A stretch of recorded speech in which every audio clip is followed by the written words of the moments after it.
Mis estimados jóvenes, es un gusto en saludarlos como siempre en esta nueva oportunidad que tengo el gusto de compartir con ustedes una nueva clase. Les saludo atentamente, esperando de que todos ustedes estén muy bien, dar a conocer de que estamos reunidos en esta clase para poder continuar, obviamente, el avance de la materia que le corresponde al grupo de Cálculo 2, perteneciente a la Facultad de Ciencias Exactas y Tecnología. En esta oportunidad vamos a ver dos secciones muy importantes. La primera, los multiplicadores de Lagrange con condiciones, y la segunda, las derivadas parciales de manera implícita. En nuestra primera sección vamos a explicar algunos problemas en los que tengamos que calcular para una determinada función el análisis de puntos críticos, máximos o mínimos, punto de silla, pero sujetos a una condición. Cabe recalcar en primera instancia de que las condiciones que se pueden dar en un problema de esta naturaleza indudablemente pueden ser varias, o sea, puede haber más de una condición. Ahora, si nosotros, eh, por ejemplo, ahorita damos un ejemplo de aplicación a la vida real a lo que serían las condiciones en un problema, pues por ejemplo, estas condiciones podrían ser el capital, la parte económica, puede ser mano de obra, puede ser materia prima, puede ser presupuesto. Entonces, indudablemente, a la hora de hacer un cálculo matemático con respecto a algunas aplicaciones de ingeniería, pueden aparecer algunas condiciones que limiten, por ejemplo, la fabricación de un determinado producto o servicio, o que impidan de que nosotros podamos realizar un cálculo ya sea con valores que no tengamos, por así decir, algo que sea limitante y que nos permita tener en cuenta de que esa limitante va a afectar a nuestro problema. Y las limitantes en la vida real son generalmente la parte del capital, la parte del dinero, la parte de la materia prima. No siempre, digamos, va a abundar, ¿no es cierto?, esa materia prima de la cual estamos construyendo o fabricando un determinado producto, ¿no es cierto? O el presupuesto que tenemos para hacer un determinado proyecto, por mencionar una variedad de condiciones que obviamente van a afectar el comportamiento de la curva. Entonces, con ese ejemplo que les doy a priori, es para que entendamos de que ahorita vamos a ver la solución del problema con números, y después esos números vamos a darle un sentido, ¿no?, a la pregunta clásica que generalmente los alumnos tienen, que es el dónde se aplica, ¿no es cierto? ¿Por qué se aplica? ¿Dónde se aplica? ¿En qué parte de mi profesión o en qué situación de mi profesión yo voy a ocupar esto de acá? Y así el alumno tener un poco más de interés, el que ya tiene, reforzar ese interés con el hecho de que debe entender de que esto es importante aprender. Entonces acá tenemos nuestro primer ejercicio que dice, para la siguiente función, hallar los valores máximos o mínimos o incluso punto de silla, pero que va a estar sujeta a una condición. La función z es menos x cuadrado menos y al cuadrado más 9, sujeta a la condición x más y menos 4 igual a 0. Entonces aquí ya estamos hablando de un problema que es parte de la vida real, ¿no? En la vida real siempre van a haber condiciones a cumplir para realizar una determinada tarea desde el punto de vista de la ingeniería. Entonces, lo primero que vamos a hacer acá es aplicar la función de Lagrange. ¿Y eso qué significa? Que la función de Lagrange es la suma de la función que vamos a analizar más la condición que tenemos multiplicada por un factor que se conoce como el multiplicador de Lagrange, ¿no? O sea que ven ustedes que esta función que le estamos llamando g de xy, que representa a la condición del problema, vamos a decir lo siguiente. Esto va a ser f de xy y esto va a ser g de xy. F de xy es la función a analizar y g de xy es la condición que tiene esa función a analizar. Entonces, la condición va a estar multiplicada por un factor, por un multiplicador, que se conoce como el multiplicador de Lagrange. Y ese multiplicador nos va a ayudar a entender de qué manera afecta a la solución del problema una condición.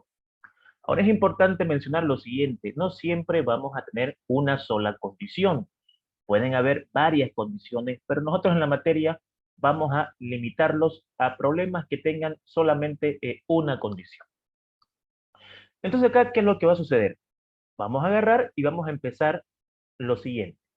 Ocurre de que aquí, al empezar el problema, vamos a aplicar la fórmula de la función de Lagrange, que es la función f de xy más la función g de xy, ¿no es cierto?, por el multiplicador que estamos haciendo en este momento, que estamos ocupando delta.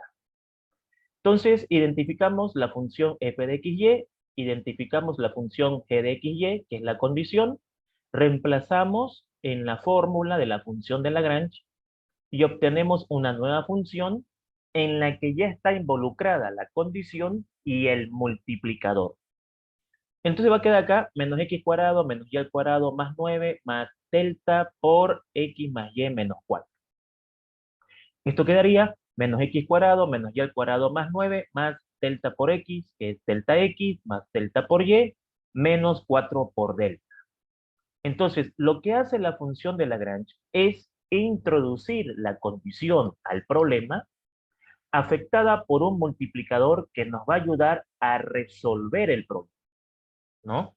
Entonces, es esta función la que ahora vamos a analizar, la que ya tiene involucrada la condición que sujeta a el funcionamiento de esta curva. Una vez que nosotros obtenemos esa función, lo siguiente a elaborar u operar matemáticamente es el cálculo de las derivadas parciales.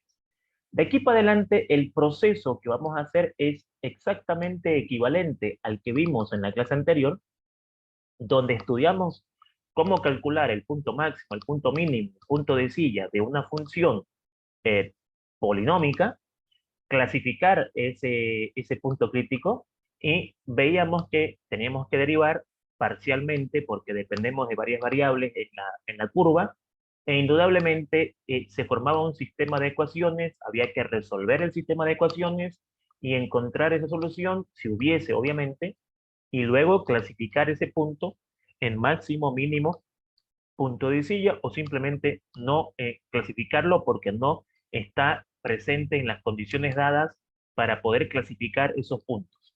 Entonces, de aquí para adelante todo es lo mismo, con la única diferencia de que estamos ahora hablando de una condición. Entonces, nuestro siguiente paso es encontrar el punto crítico. El multiplicador, que es delta, nos va a ayudar a encontrar ese punto crítico, pero afectado por la condición que me dieron. Entonces acá, como yo dependo ahora de tres variables, la variable x, la variable y la variable delta, vamos a calcular la derivada parcial de z respecto de x, que nos da menos 2x más delta, la derivada parcial de z respecto de y, que nos da menos 2y más delta, y la derivada parcial de z respecto de delta, que nos da x más y menos 4. O sea que, dependiendo de las variables que tenga mi función, va a estar directamente proporcional a las derivadas parciales que voy a tener que calcular. Si dependo de tres variables, necesito tres derivadas parciales y eso va a marcar el tamaño del sistema que tengo que resolver. En este caso, un sistema de tres ecuaciones y tres incógnitas, ¿no? Pero esto puede crecer en cuanto al tamaño del sistema si me involucran más variables o más condiciones. Como les digo, nosotros no vamos a delimitar solamente a funciones que tengan una condición. También está claro que con la tecnología podemos calcular rápidamente la solución de los problemas, ¿no? Pero lamentablemente tenemos que ir por la parte de operaciones matemáticas. Bueno, está claro de que si yo derivo parcialmente la función z, que es esta, en función de x va a ser derivada de menos x cuadrado menos 2x, derivada de delta x, delta, ¿no? Porque no hay otro factor que tenga x. Respectivamente hacemos lo mismo con la variable y, derivada de menos y al cuadrado menos 2y, derivada de delta y, delta, y no hay otro factor que tenga y, y respectivamente también hacemos la derivada con respecto de delta, ¿no? Que sería derivada de delta x es x, derivada de delta y, derivada de menos 4 delta es menos 4. Tomando en cuenta de que delta funge como una variable común y corriente.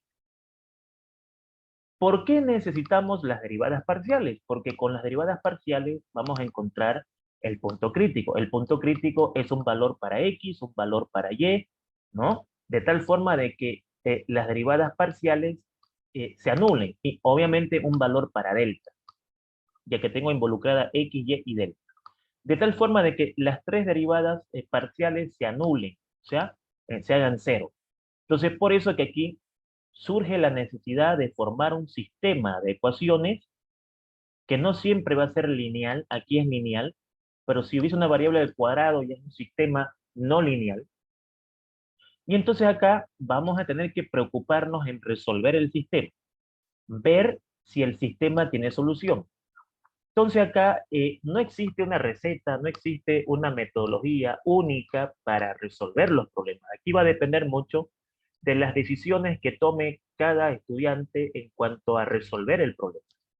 Y aquí no están obligados a hacer como yo lo estoy haciendo, simplemente es una idea que yo estoy plasmando eh, basado en mi opinión, pero ustedes pueden aplicar otra opinión, porque al final de cuentas no es un solo método que tenemos aquí para resolver el problema, ¿no? Entonces, cada uno debe ser auténtico a la hora de resolver sus problemas, sus ejercicios, ¿no? Y todas las situaciones que se puedan presentar como profesionales en la vida real. Voy a explicarlo así.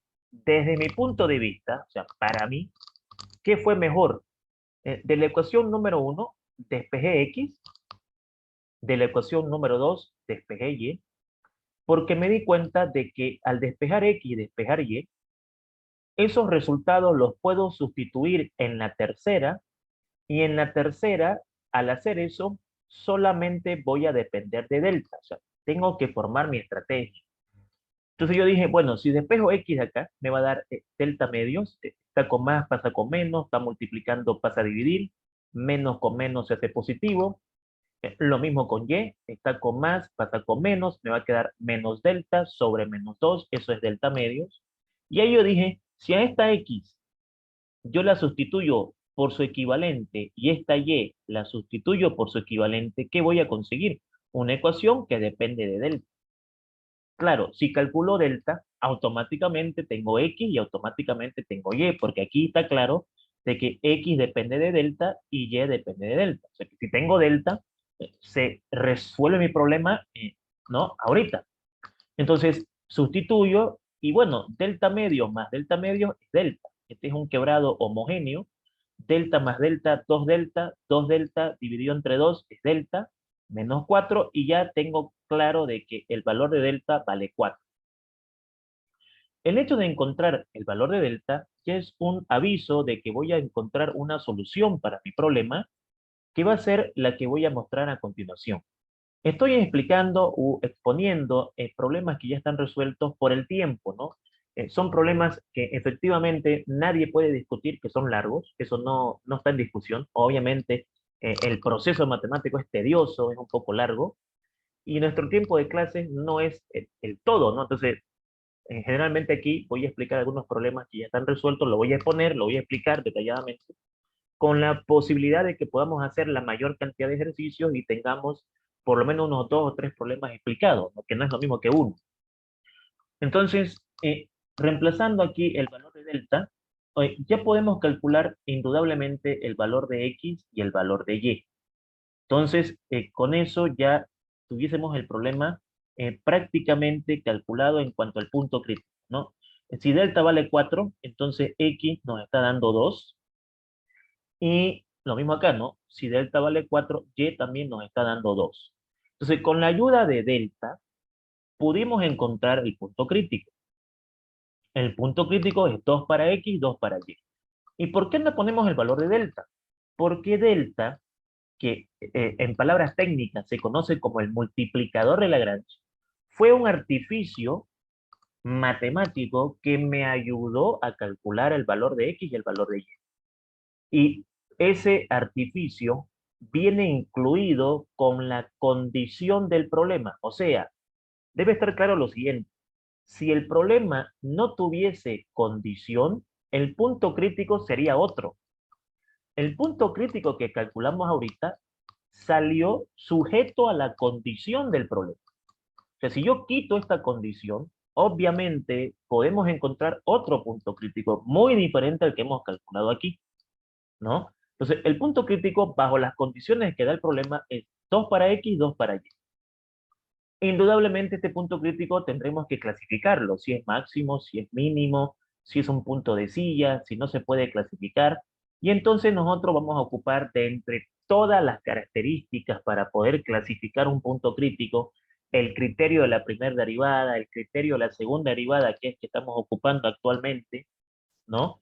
Y otros criterios que existen para poder clasificar las determinantes, el determinante hasiano. O sea, la matemática me da diversas líneas en que yo puedo seguir para poder clasificar un punto crítico. Pero aquí habíamos dicho de que vamos a ocupar un criterio netamente matemático de cálculo, que va a ser el criterio de la segunda derivada, el cual nos dice que si el discriminante es más que cero y además la segunda derivada de la función respecto de x es menor a cero, estamos enfrente a un máximo.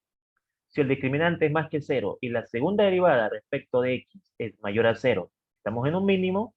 Y si el discriminante es menor a cero, no nos interesa la segunda derivada, directamente es un punto de silla. A su vez, el discriminante está formulado con una fórmula que dice que el discriminante es el producto de las derivadas parciales segundas respecto de x respecto de y, menos la derivada cruzada respecto de x respecto de y de la función elevado al cuadrado.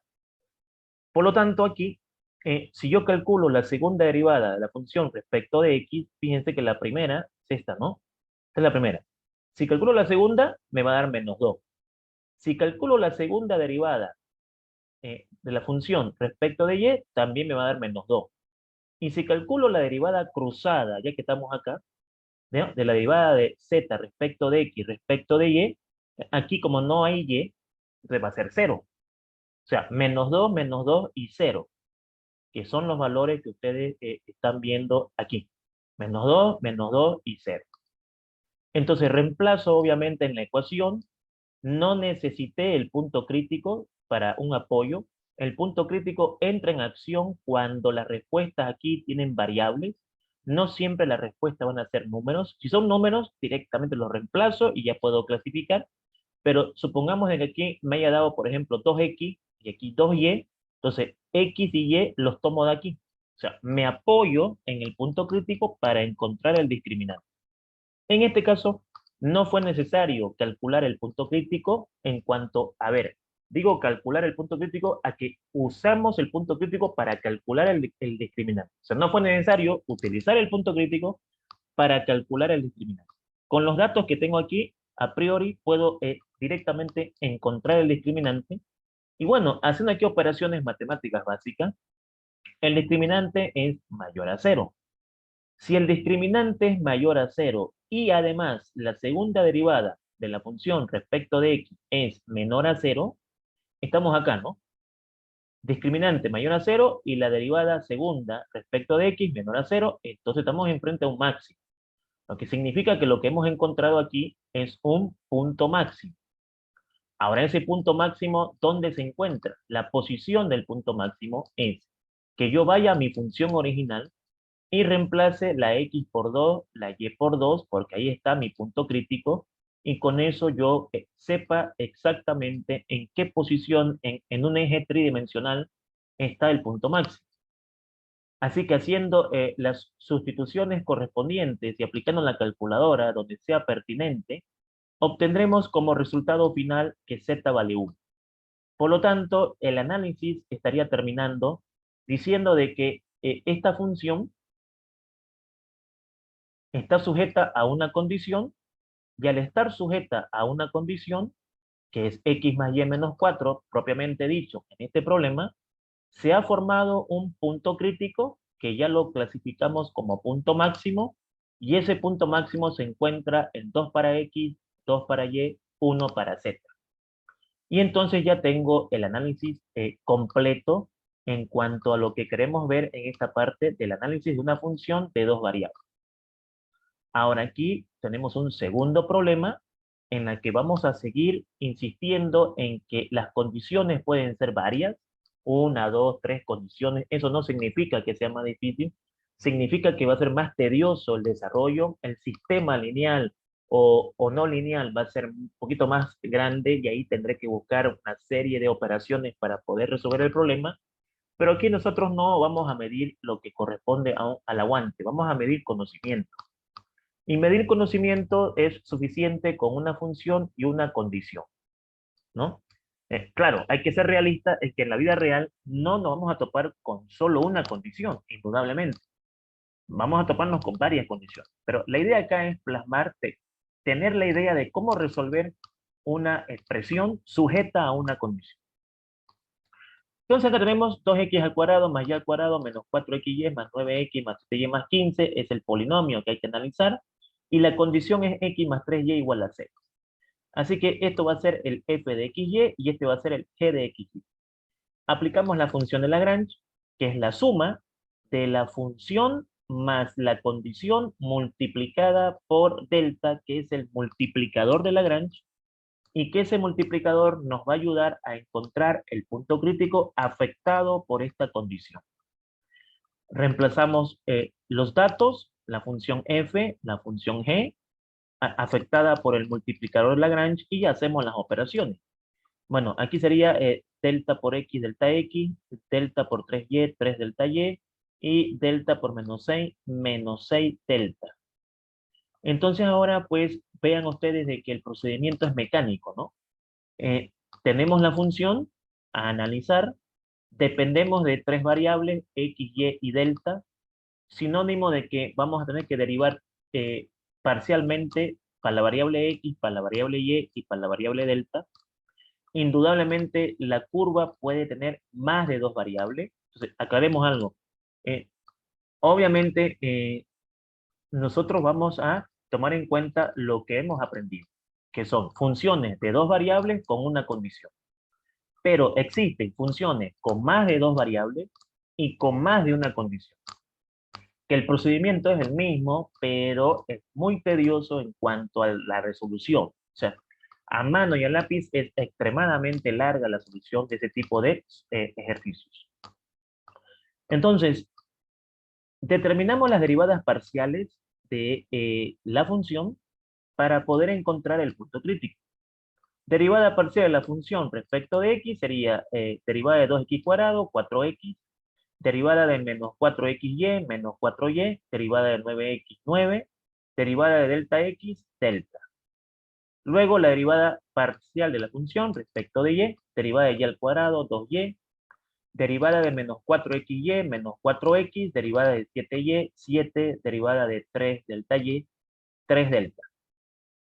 Y obviamente la derivada parcial de la función respecto de delta, que sería x más 3y menos 6, que es lo que obtenemos al hacer esa derivada parcial. Claro, al tener estas derivadas parciales, indudablemente se va a formar un sistema, ¿no?, de ecuaciones, ecuación número 1, ecuación número 2, ecuación número 3, y al resolver este sistema, vamos a encontrar nuestro punto crítico. Indudablemente si el sistema tiene solución, porque no todos los sistemas, sea lineal o no lineal, tienen solución, ¿no? Recordemos de que los sistemas tienen, en un caso de un sistema, por ejemplo, homogéneo, un sistema homogéneo, ¿por qué homogéneo? Porque todo está igualado a cero. O sea, a priori es homogéneo. Pero si yo despejo las variables, ya sería no homogéneo, ¿no? Entonces, como está ahorita, pudiéramos pensar que es un sistema homogéneo, ¿no? Pero si este 9 pasa con negativo, este 7 pasa con negativo y este 6 pasa con positivo, en verdad es un sistema no homogéneo. Y un sistema no homogéneo tiene posiblemente tres soluciones. O tiene una, o tiene varias, o no tiene, ¿no? Y eso lo van a ver con más detalle en álgebra lineal. En álgebra lineal hay un tema que se llama sistemas lineales y ahí van a estudiar a fondo la resolución de un sistema lineal en cuanto a las soluciones para un sistema homogéneo o un sistema no homogéneo. Pero esos conceptos nos van a servir acá, ¿no?, para poder encontrar la solución. Bueno, ¿qué es lo que en mi caso particular, yo planteo para resolver el sistema? Pues aquí tengo la idea de lo siguiente. Voy a trabajar la ecuación 1 con la ecuación 2 para obtener una nueva ecuación. Voy a trabajar la ecuación 1 con la ecuación 3 para obtener una nueva ecuación y esas dos ecuaciones hacerlas depender de las mismas variables para aplicar igualación, sustitución o reducción y encontrar una variable y con esa variable tener la puerta abierta para calcular las otras variables, ¿no? Una idea, porque pueden haber varias ideas para resolver esto. No debemos encerrarnos en solamente la idea que está causando la persona que está enseñando. Va a variar mucho en cómo ustedes puedan tener la idea o la capacidad de resolver el sistema. Y claro, si lo pongo en un software tecnológico, obviamente, pues a un clic tengo el resultado, ¿no? Que me va a ayudar, obviamente, a comprobar si la respuesta está bien o está mal. Entonces, aquí, ¿qué fue lo que hice? Una vez que yo más o menos tengo mi estrategia lista, lo que hago es lo siguiente. Necesito eliminar una variable para que mi ecuación 4 y mi ecuación 5 solamente dependan de dos variables. Y al depender de dos variables ya puedo hacer igualación, sustitución o reducción y encontrar una, con esa una encontrar la otra y así tener la puerta abierta para encontrar todas las variables.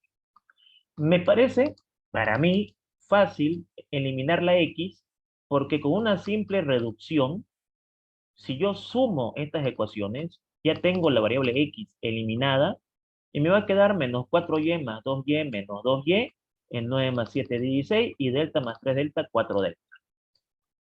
Entonces, como ya tengo una ecuación 1, 2, 3, surge una cuarta. Esta cuarta ecuación depende de y y depende de delta. Entonces, si yo agarro la 1 y la 2 y formo una ecuación 4, voy a agarrar la 1 y la 3 para formar una ecuación número 5. Pero para que eso me ayude, porque aquí las cosas no se hacen por hacer, hay que tener una estrategia para poder entender lo que estoy haciendo. Para que esto me ayude a mí, para que funcione, si yo aquí eliminé X, aquí también tengo que eliminar X. Porque si yo despejo acá otra variable o elimino otra variable, voy a estar haciendo lo mismo y lo mismo y lo mismo y no voy a llegar a ningún sitio. Entonces, claramente yo aquí tengo que pensar qué es lo que debo hacer y no hacerlo al azar. Porque al azar implica de que usted no ve solución, va haciendo operaciones, pero no llega a ningún sitio y eso es porque no formó una estrategia. Entonces aquí indudablemente yo tengo que eliminar la misma variable X. Y si aquí elimino Y, aquí tengo que eliminar Y. Y si aquí elimino delta, aquí tengo que eliminar delta. O sea, tengo que ser constante en lo que eliminé, ¿no? Mantener una constancia. Eliminaste X, aquí también tenés que eliminar X. Bueno, si agarro la ecuación 1 y 3, necesito que estos sean iguales, con signo contrario, para por reducción eliminarla. Entonces, aprendimos en colegio de que la reducción es eliminar una variable elegida por usted en la que deben ser el mismo coeficiente, pero con signo cambiado. Así que no me queda más que multiplicar esta ecuación por menos 4. ¿Por qué multiplico por menos 4? Porque al multiplicar por menos 4 me va a quedar x por menos 4 menos 4x, 3y por menos 4 menos 12y, menos 6 por menos 4, 24, igual a 0. Y lo que consigo con eso es que al sumar, la x ya se va, mantengo la constancia de que eliminé x acá, y claro, mi siguiente ecuación va a depender de y va a depender de delta. Menos 4y menos 12y menos 16y, 9 más 24 más 33 más delta. Entonces, ¿qué gano con eso? Que tengo una ecuación 4 y una ecuación 5, y ambas ecuaciones dependen de y dependen de delta. Si yo estas ecuaciones las junto, ¿es cierto? Si estas ecuaciones yo las junto, entonces obviamente este nuevo sistema, que es equivalente al de acá, porque qué importante es tener los conceptos claros, ¿no es cierto? O sea, no es lo mismo un profesional que tenga los conceptos claros a un profesional que sea mecánico. Lo que nosotros queremos formar acá es que las nuevas generaciones, en este caso ustedes, sean personas que realmente actúen como ingenieros. O sea, eso significa de personas que sepan explicar qué es lo que están haciendo, por qué lo están haciendo y qué ganan con eso. Que, como les digo, ¿no? Siempre el ejemplo que pongo es que estamos rodeados de personas que tienen títulos a nivel general, licenciatura, porque al final todos somos licenciados, ¿no? Pero estamos rodeados de personas que tienen títulos, pero que al final no saben por qué lo hacen. O sea, lo calculan, pero vos le preguntas, ahora explícame por qué.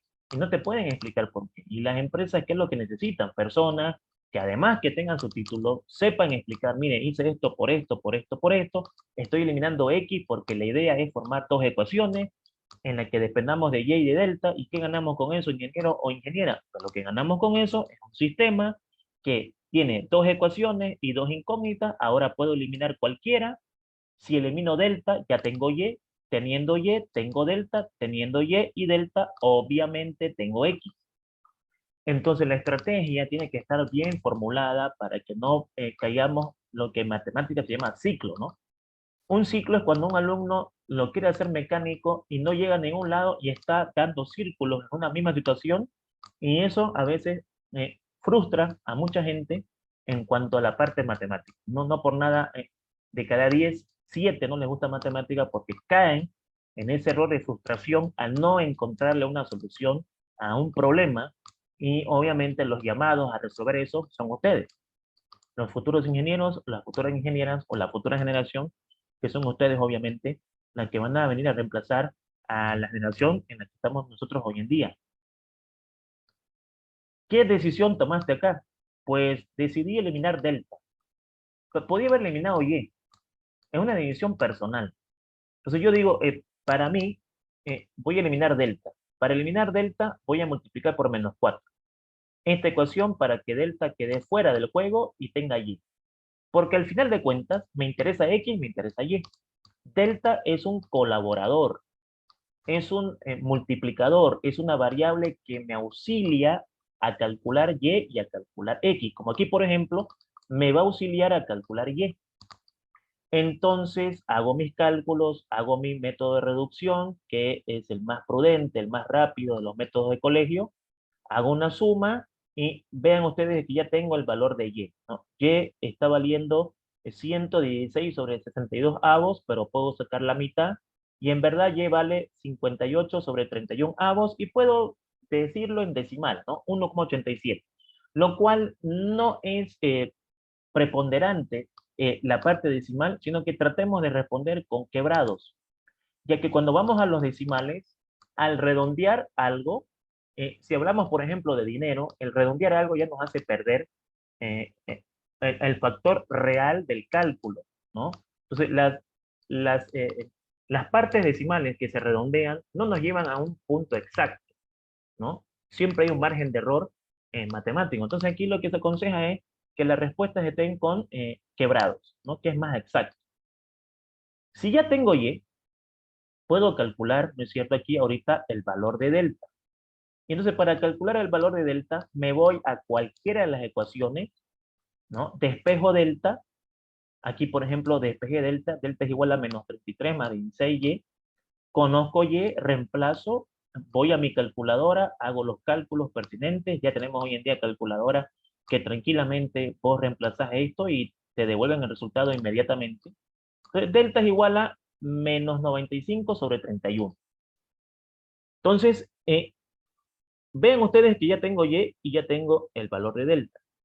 Eso me abre las puertas a calcular tranquilamente X, porque mientras más variables conozca, más chance tengo de llegar a la variable que me está faltando, que es X. Entonces, de mi sistema, yo puedo elegir cualquier ecuación, la primera, la segunda o la tercera, la que yo vea más conveniente. También es una decisión personal.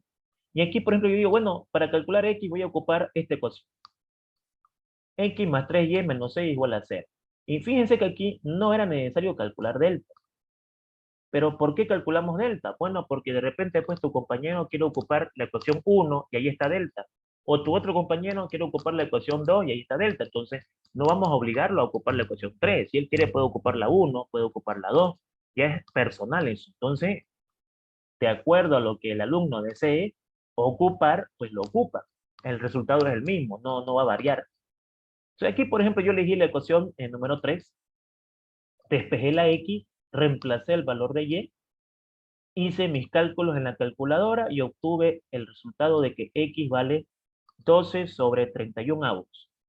Lo que quiere decir entonces que ya estamos en condiciones de decir que efectivamente hay un punto crítico que está ubicado en 12,31 y en 58,31. Obviamente 12 sobre 31 avos y en 58 sobre 31 avos. Y es más, este punto crítico pudiéramos escribirlo así, ¿no? Para que tenga un sentido más estético, por así decir. Puedo factorizar el 1,31 porque tienen el mismo denominador. Entonces, esto, por ejemplo, es lo mismo, ¿no? Es exactamente lo mismo. Este resultado que este resultado. Muchas veces en los libros lo ponen así solo por cuestiones de estética, ¿no? Para que se vea mejor, nada más. Bueno, ya que tengo el punto crítico, me falta clasificarlo. Y para clasificarlo, entonces, pues, obviamente vamos a ocupar la fórmula del discriminante, ¿no? Que ya sabemos que tiene una fórmula definida. También lo podríamos haber calculado con determinantes usando álgebra lineal.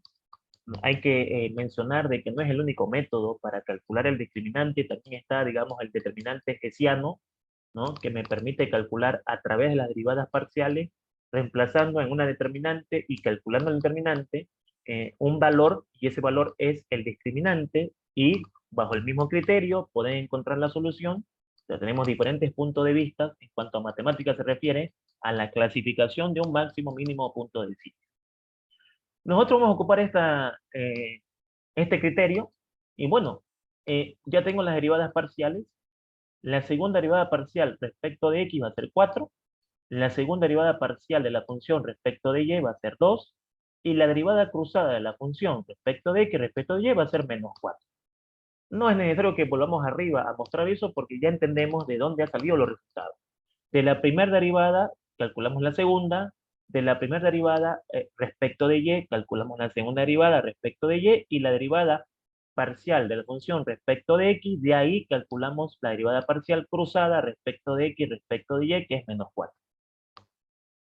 Por lo tanto, reemplazando los valores acá, donde sea pertinente, vean ustedes de que, una vez más, no necesité la ayuda del punto crítico, ya que los resultados obtenidos con las segundas derivadas parciales, respectivamente de cada variable, y la derivada cruzada son números, en la cual ya me permite obtener el valor del discriminante, ¿no?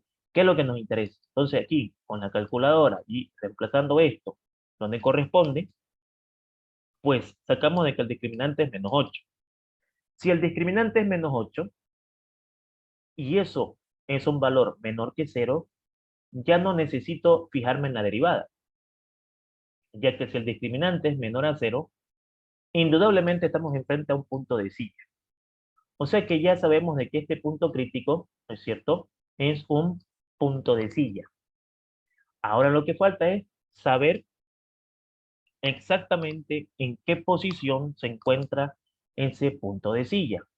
Nos vamos a la función original, reemplazamos el valor de x, el valor de y, donde corresponda, hacemos cálculos en la calculadora nos va a dar obviamente estos resultados, y operando todo esto nos va a dar, bueno, aquí le puse con decimales, podía haberlo colocado con fracciones.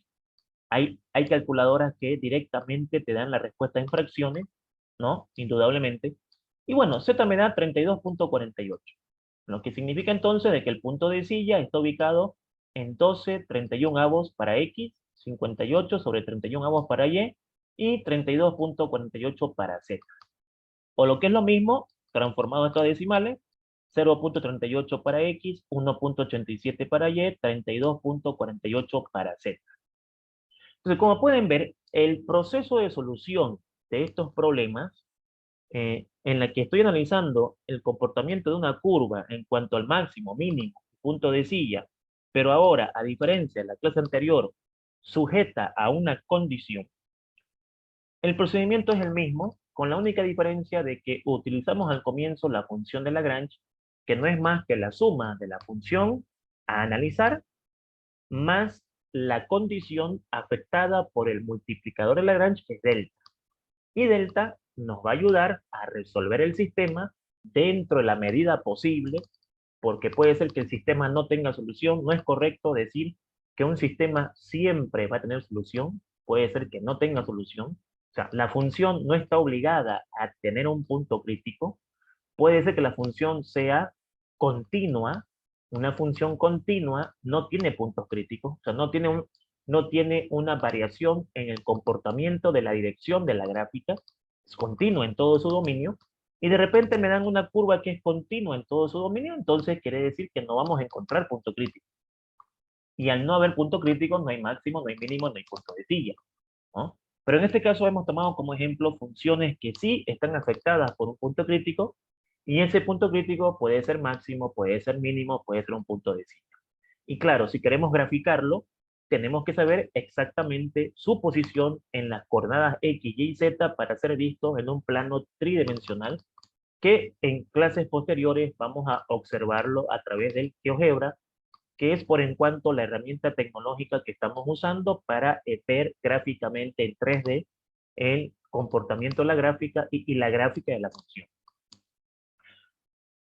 Bien, acá les voy a dejar por favor unos problemas de práctica para que ustedes puedan resolver. Indudablemente no les voy a pedir que hagan los 5 ejercicios porque tengo muy claro de que cálculo no es la única materia, ¿no? Está clarísimo que cuando una persona tiene todo claro en su vida, qué es lo que quiere, cuándo lo quiere y cómo lo quiere, muy difícil que le vaya mal. Eso es lo que buscamos en las futuras generaciones, que tengan clara la cosa. Y yo tengo claro de que cálculo no es la única materia, y indudablemente ustedes tienen otras materias que tienen que darle su prioridad. Así que de estos 5 ejercicios que he planteado, ustedes solamente van a resolver tres ejercicios. Tendrán su tiempo prudente para hacerlo, ¿no? Pues van a hacer, por favor, con todo el respeto que se merecen, van a hacer la pregunta número 1, esta de acá, ¿sí? Con esta condición, van a clasificar, por favor, si, primero, eh, ¿tiene punto crítico? ¿No tiene punto crítico? ¿No? ¿Cómo sé que no tiene punto crítico? Porque el sistema lineal no tiene solución. ¿Cómo sé que un sistema no tiene solución? Porque es incompatible. ¿Y cómo sé que es incompatible? Claro, yo sé que su micrófono está en silencio ahorita, pero yo hago el papel en la exposición de alumno y profesor en estos momentos para que puedan entender lo que quiero explicar. O sea, ¿qué quiere decir incompatible? ¿No? Que no tiene solución. ¿Cómo sé que no tiene solución? Bueno, las señales son que al despejar una variable me tope con algo imaginario, ejemplo, una raíz cuadrada de -1, es imaginario, esa es una señal matemática de que el sistema no tiene solución, es incompatible. Otra señal es que yo arme mi sistema de ecuaciones y me vaya topando con lo mismo, lo mismo y lo mismo, entonces eso se llama un ciclo matemático, y los ciclos matemáticos se forman cuando un sistema no tiene solución, es incompatible, pero generalmente en esta materia la señal preponderante para darme cuenta de que no hay solución es cuando yo despejo una variable y me topo con un valor imaginario, una raíz cuadrada de -1, un logaritmo, por ejemplo, si la función fuera logarítmica, un logaritmo de -1 o de valores negativos, o sea, algo que en matemáticas se considere imaginario, una división entre ceros. Esos son señales de que mi sistema no tiene solución, es incompatible. Entonces, de la primera, de la tercera, también, por favor, esta va a ser la otra que van a desarrollar, Dios mediante, y obviamente una última pregunta, que puede ser la número 5. Esas tres, por favor, son su siguiente actividad para reforzar lo aprendido en esta clase, ¿sí? Y con esto estaríamos terminando nuestra primera sección de la clase. Lo que voy a hacer es parar la grabación de esta sección para empezar la grabación de la segunda sección, y así ustedes tengan de manera ordenada el avance, ¿no? Que no sea la grabación muy extensa y que la tengan por partes. En estos momentos ya tenemos terminada la primera sección, entonces voy a parar la grabación y voy a empezar inmediatamente a explicar la segunda sección. De todas maneras, le voy a mandar una foto al grupo para que tengan estos problemas en detalle, ¿sí? Bien, entonces damos por terminada nuestra primera sección del avance y les voy a pasar a compartir lo que vamos a ver en la segunda sección. Pero para ello